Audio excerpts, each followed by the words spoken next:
নাজমুল হাসান কলিমুল্লাহ কেমন লাগছে মামলার আসামি হয়ে? আপনি তো দুর্ভাগা, আপনার বিরুদ্ধে হত্যা মামলা দেয়নি। মামলা হতেই পারে, এখন তাই বলে স্টিগমাটাইজ করার চেষ্টা হবে কেন? এক, দ্বিতীয়ত কণ্ঠরোধ করার চেষ্টা হবে কেন? আমাকে কদিন ধরে বলা হচ্ছিল আপনার নামে মামলা হতে পারে, আপনি সতর্ক থাকবেন, টোন ডাউন করুন। আমি বলছি নো ওয়ে, আমি দরকার আরো উচ্চ কণ্ঠে কথা বলবো। আর আপনার এই সিদ্ধান্তটি আমি যতটুকু ইনফরমালি শুনেছি সর্বোচ্চ পর্যায় থেকে হয়েছে।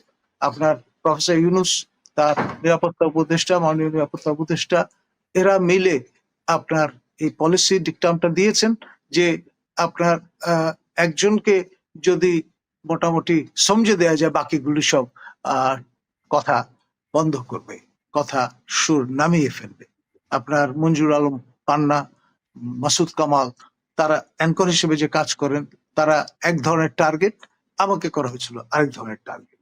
এবং আপনার যমুনায় বসে মোটামুটি আলাপ আলোচনা করেই, স্পেসিফাই করে নাম বলা হয়নি, কিন্তু বলা হয়েছে যারা এগুলো করছেন তাদের জন্য কিভাবে ট্যাকেল করা যায় একটা কৌশল বের করতে। কৌশল হিসেবে আপনার দেশের বাইরে যারা অবস্থান করছেন এই ধরনের লেসপেন্সারদের জনাব তিনেককে আপনার রীতিমতো অ্যাসাইন করে দেওয়া হয়েছিল, যেমন পিনাকি ভট্টাচার্য, লেফটেন্যান্ট কর্নেল সাবেক মুস্তাফিজ, কবির সাহেব প্রমুখ।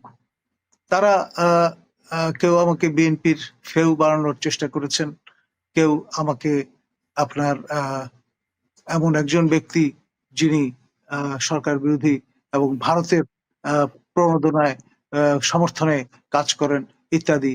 আবার কেউ বলবার চেষ্টা করছেন জ্ঞান পাপী, হোয়াট এভার। যখন দেখা গেল আমি এদের রিবাফ দিয়ে দিলাম, কাউকে পরোয়া করলাম না, তখন দেখলেন এই কৌশল কিন্তু কাজে আসবে না, এই লোকের কণ্ঠরোধ করা মুশকিল। তো মোক্ষম যে আপনার প্রতিষ্ঠানটি, অস্ত্রটি আছে দুদক, দুদকের সামিল হলেন।